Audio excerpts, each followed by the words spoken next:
బెంగళూరులో ఏటీఎంలో డబ్బులు కొట్టేసి 7 కోట్ల రూపాయలు, అది రిజర్వ్ బ్యాంక్ వాళ్ళవని సిబిఐ వాళ్ళవని చెప్పి ఆపి ఆ డబ్బులన్నీ స్వాధీనం చేసుకున్నామని చెప్పి ఆ పైన ఆ డబ్బులు ఎత్తుకుపోయినటువంటి వాహనం ఏదైతే ఉందో అది ఇప్పుడు చిత్తూరు జిల్లాలో దొరకడం సంచలనం సృష్టిస్తోంది.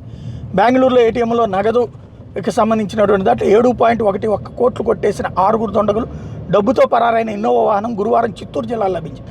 రిజర్వ్ బ్యాంక్ ఆదాయ పన్ను అధికారులు వంటి ఏటీఎంకి నగదు తీసుకెళ్తున్న వాహనాన్ని అడిగించి సిబ్బందిని దించేసి డ్రైవర్ని తీసుకెళ్లినటువంటి దుండగులు కొంత దూరం వెళ్ళాక డ్రైవర్ని పిస్టల్ చూపించి కేంద్ర ప్రభుత్వ స్టిక్కర్ ఉన్న ఇన్నోవా వాహనంలోకి ఆ నగదును మార్చి పరారైన విషయం తెలిసిందే.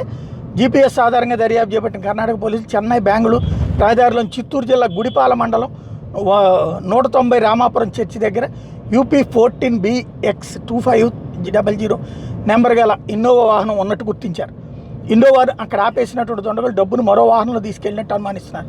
ఇన్నోవా వాహనం బుధవారం రాత్రి 11 గంటల సమయంలో గుడిపాల మండల కేంద్రం మీదుగా మండలంలోని చిత్తపార గ్రామానికి వెళ్ళి కొంత సమయం తర్వాత వెనక్కి వచ్చినట్టు సీసీ కెమెరాల ద్వారా గుర్తించారు. దీంతో చిత్తపార గ్రామంలో ఎవరైనా అనుమానితులు ఉన్నారా అన్న కోణంలో ఇప్పుడు దర్యాప్తు చేస్తున్నారు.